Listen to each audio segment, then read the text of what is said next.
Bitcoiners are adventurers. Bitcoiners love adventure. Bitcoiners love reinventing themselves every single day with truths.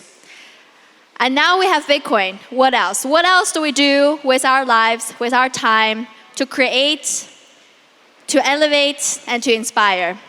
Next one up, we have Max DeMarco, one of my favorite content creator in Bitcoin, and one of the experimenter in the space who use his life, use his time, and make an experiment and to reinvent himself on a daily basis to push the limit of how it's like to be a Bitcoiner, how it's like to be a human being, and beyond. And let's give a round of applause for Max DeMarco and share with us his journey of stop consuming, start creating, where he was and where he is now. Let's give him a warm welcome.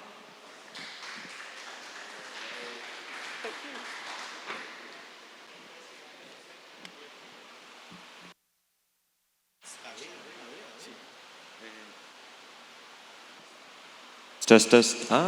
There we go. Okay. So I am here today. I want to talk about something which actually is very close to my heart. It is my journey which actually led me here. And I want you to imagine a crossroad. So you're standing on this crossroad and you see one path which is a bright future. You see an utopia where actually everything is bright, Bitcoin, decentralized. And on the other side, there is a utopia. And I was standing in front of this path and actually going the dystopian way. So this is how my life looked like. I was actually consuming all my life. So the first part, which you can see, this one, was basically me just consuming all the time. And at some point in my life, I stopped consuming and started creating. And I'm going to talk about this today. I don't think my clicker really, let me check one. Yeah. I'm going to be back in a sec. I think, no audio, no. Yes. So, we're going to talk about stop consuming and start creating. Before I do so, who would identify themselves as a creator in here? A creator. Who's a creator? Okay, so we have one or two people here.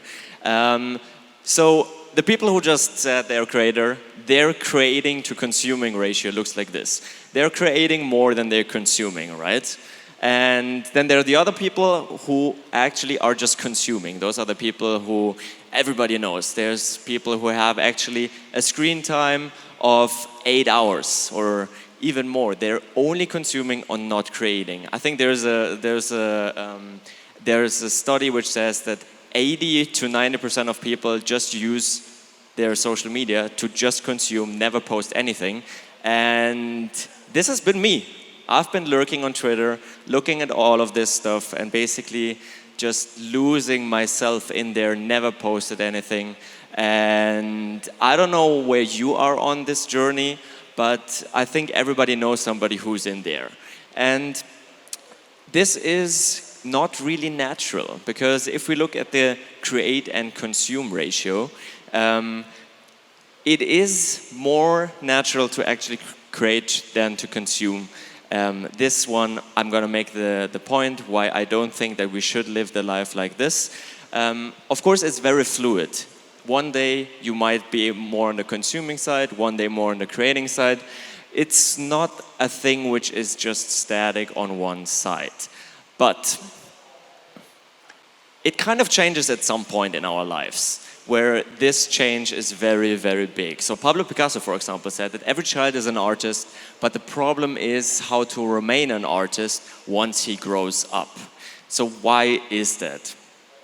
I would argue that this is a shift which is happening from being an active child. Everybody as a kid wants to touch everything, wants to learn something, and this is the way how you actually create your life. This is how you learn.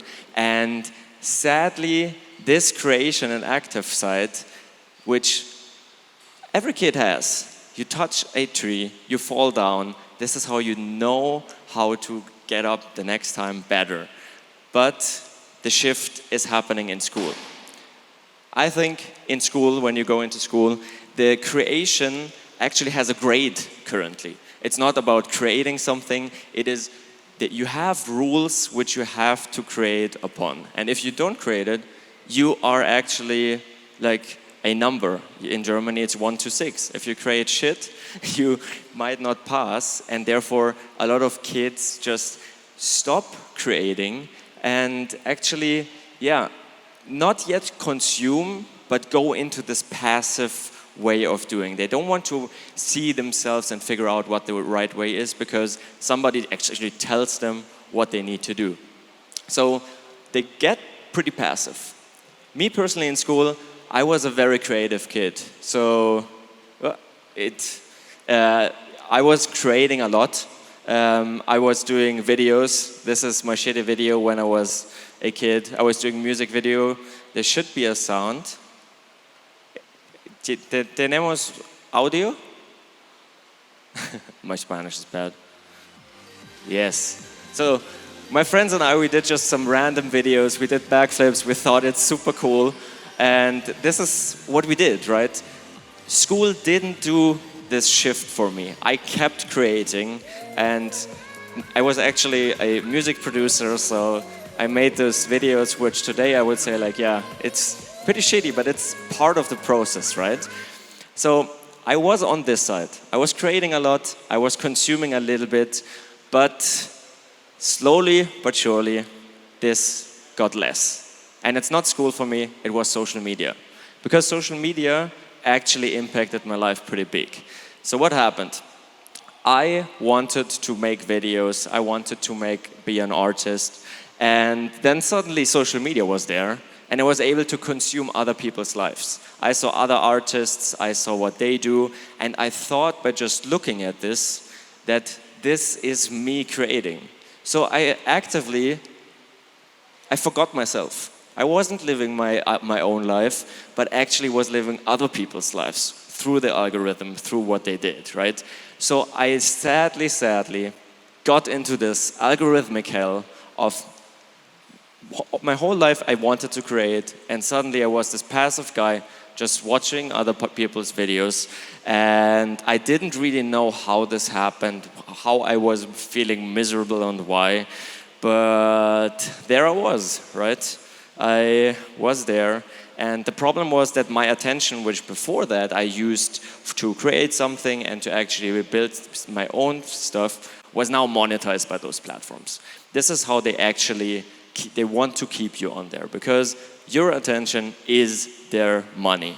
Of course, now I understand that now we have Nostr with Bitcoin. Back in the days, I had no idea about this, right? And the bad thing is that the quality of the content doesn't matter anymore for those platforms. They have a profit incentive, they have shareholders, the algorithm needs to push those. And a friend of mine, Gigi, explained social media in a pretty accurate way, in my opinion. It's a dopamine machine which feeds you heroin, mixed crack, cocaine. It's basically hard drugs for the mind, right? And as a creator, this got me away from proof of work. So as a creator, normally, if we look at what creators and artists did like thousands of years ago, they invested so much time, they invested all of their years to actually build something which is beautiful. Today, I call it proof of twerk. This is what we have. Look at this. It's just you try to game the algorithm somehow, get some fiat money to do this, and it's like degeneracy. You remember her? Yes. Degeneracy is actively being, like she made, I think, like 20,000 grand a month or something, but degeneracy is kind of pushed. And by those algorithmic stuff, I started also, or a lot of people, self-censor themselves. They don't create anymore what they actually want to create, but they create for the algorithm, because that's the monetary incentive, right? This is how the reality works. And I think it's a downward spiral. I don't think this is a good way. I think we need to actually change this, because the downward spiral is actually that we see people being deplatformed. We see censorship all across social media. Everything is polarized because of these algorithms, and the public opinion actually is influenced as well. And we see this, like a lot of people say Twitter kind of is free now. I mean, it's debatable, but I would say everybody agrees that the algorithm can influence the public opinion in a very big way. So here I was in this hell, didn't understand that all of this happened. But the cool thing is, we have a way to opt out now, right? There is actually a way to save your soul, actually stop to consume all the time and start creating. So, every day when you wake up, you have the choice to create or to consume. Before that, I was actively consuming all the time, right? Before understanding this, before trying to reconnect with my artistry thing. And then at some point I just said, fuck it, I'm gonna start creating, take a camera, do my own videos again. And I want to talk about this process, start creating, because I talked to somebody about this. You might know this guy. He's not as famous, but I'm just going to play this. What is the question you were never asked, but you always wanted to answer? What is the question I was never asked in my entire life that I always wanted to answer?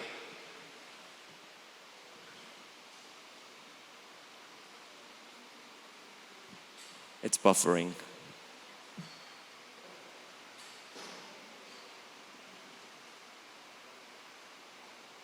Believe it or not, the question that I can't recall being asked is, what are you doing to make the world a better place?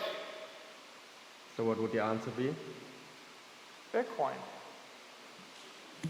What do you do to make the world a better place? That's basically the question. How are you going to make the world a better place? You're going to engineer a better world.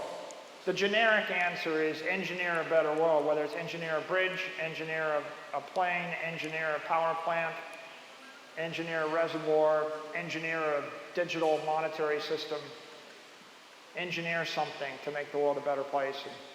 And that is, that's the credo of the engineer. That's what I've been doing my entire life. But in my entire life, the most impressive engineering thing I've ever had the opportunity to be a part of is Bitcoin. Engineering is fine. I'm not an engineer. I have no idea about technology in that sense. I want to create a better world. There are more ways than just engineering it. We can also create it, right? Because if you think about it, we all want to be on that part. We want to live the better world, but to do so, we need to actively create it. There's no way just to wish it for us, and we actively need to take the responsibility ourselves, because we are at this crossroads seeing that there are two paths. And I want to go the bright one, not the dystopian CBDC one with the algorithm. I want to go the good one. So we need to be going together, create this better world. And I don't think this is how we do it. It's not to consume it. It is basically to stop consuming and actually take it into our hand and start creating ourselves. For me, it's making videos. For you, this might look completely different. But I think we need to start shifting our creation and consuming aspect like this. So a lot of people always ask me, why me? I'm just a pleb, I have nothing to say. I would say, that's exactly why. Because nobody is like you. You have your own worldview and nobody has it like you. So the only way to do this is, I talked with this guy as well. I'm just going to play this. This means that I have no idea what it's going to be, and that's the most amazing thing. I'm not setting the direction. I can have opinions, but my opinions don't matter unless I build something. And if I'm not willing to put the resources, whether it be time or money, to building that thing, then it doesn't, it won't live. It's again this, taking the responsibility for your own future and creating it yourself. Jack said he can't influence what Nostr is or what Bitcoin will be. Everybody has to decide it for themselves. And that's kind of on us, right? So it's not an easy process to create something. I want to take you through I'm going to skip over this. It's not an easy process to create something, but it's the most beautiful thing to actually create something. I want to show you this because often by creating something, you don't know what it's going to be in the end. It's just about the process. So everybody in this room knows what this is going to be in the end, but I promise you, you won't see it in the beginning. So this is the original file, the original music. Yeah, some party.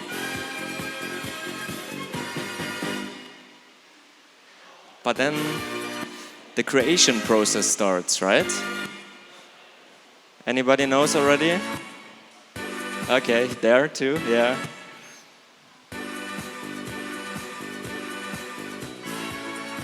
You see, it's rearranged, pitched up and down, and that's actually then the creation, which now probably everybody knows around the world. Yeah, exactly. So it's all about the process. It's not about what in the end is going to come out. It's just going from one end to the other end and actually doing it, right? And I'm currently working on the second Nostr documentary, and I have no idea what it's going to be. And that's the beautiful thing. I'm just going this path right now, interviewing people, cutting it together. But this is the beautiful thing. It's also extremely hard, but it's beautiful because I don't know where this is going to take me in the world. I'm right now in El Salvador, which I didn't think 1 year ago, but here I'm standing. So I want us all to kind of switch the perspective from actually taking this responsibility and not expecting anything yet in return, because it's not the thing that you create for somebody else. It's way more important to don't create shit. And the only one who can say it's not shit is you. It's not about what the other people think. As long as you don't think that the thing you do is not shit, it's fine. Because you gotta create for yourself. And this is how you actually also attract people, because you can stand for your creation and the people will feel that. And create it and let it work. Don't expect likes, clicks, shares, or whatever. It's gonna happen in itself. If you think it's not shit, it's gonna happen. You don't need to have the approval of other people. Just let the creation work for itself. So, yeah, this is just a cool screen which I wanted to show. There's no deeper story, but it's cool. Because the ultimate thing is, it only takes one person to be inspired. To change the world, to create a better world, like Saylor said, it only takes one person. You need to inspire one person, and this will leave your mark on the world. And if we all try to do this, if we all focus on creating this small spark in somebody, I think we can change the trajectory of away from this dystopian future to a very bright future. And we thankfully have tools like Bitcoin and Nostr to actively help us to do this. So, yeah, we want to make the world a better place. How to do it is just take your own responsibility for this.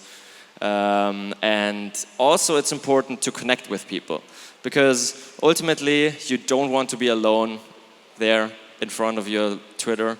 And this is why those conferences are so cool, to actually do it together with your friends, because otherwise it's pretty lonely, I gotta say. And this is why I think all of us should, stop consuming and start creating. And I hope that I see more creators doing something, because let's make the world a better place, right?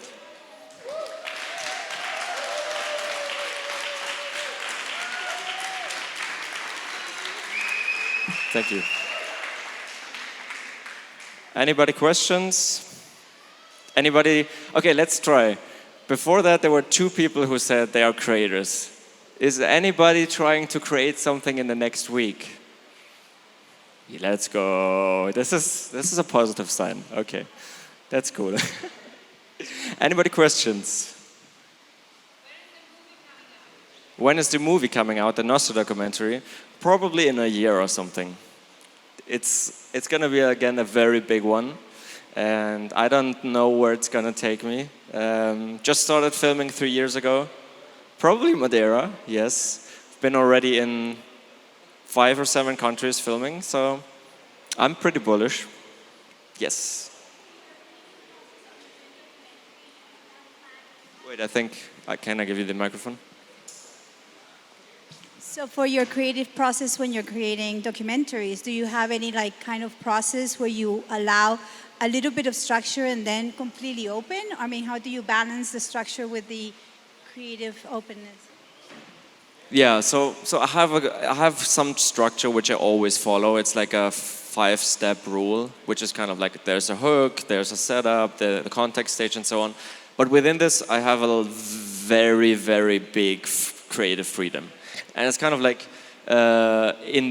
it took me now 3 years to understand this, what works and what doesn't work. And that's again coming back to this process where it kind of was pretty, it was a pain in the ass for me to understand where to go, but I needed to always have this freedom to now found my own style of the documentaries and so on, because I never learned it. I was never in school learning about filmmaking or something, I just learned it myself. So that's why I think just stop consuming and start creating is the way. You don't even need to do courses or something. It's like if you really want it, just do it, and it's gonna work out. I think that's my last slide. Oh, hey. Oh yeah, I have a podcast now. That's also something. I'm gonna wrap up. Yeah. Because a lot of people always say like, oh, why me? Why should I create something? And everybody has already. There's thousands of podcasts out there, right? I just started my podcast like 3 weeks ago. So it's called Proof of Health. Yeah, it's in the Bitcoin and health intersection. And it's kind of like, there is so much more to create that isn't out there yet. And it's always like, we think it's oversaturated, we saw everything already and here and there. But if you think about it, I think I need to get off stage. I think this was the off thing. I lost my thought of train. But yeah, exactly. There is so much to do, especially in the Bitcoin and Nostr space. We need more creators on here because on Nostr it's still very small, but it gives creators immense abilities to actually use it, monetize it, and so yeah. And now I'm gonna be off stage and my name is Max DeMarco, I'm a filmmaker, and thank you for listening to me. Have a good one.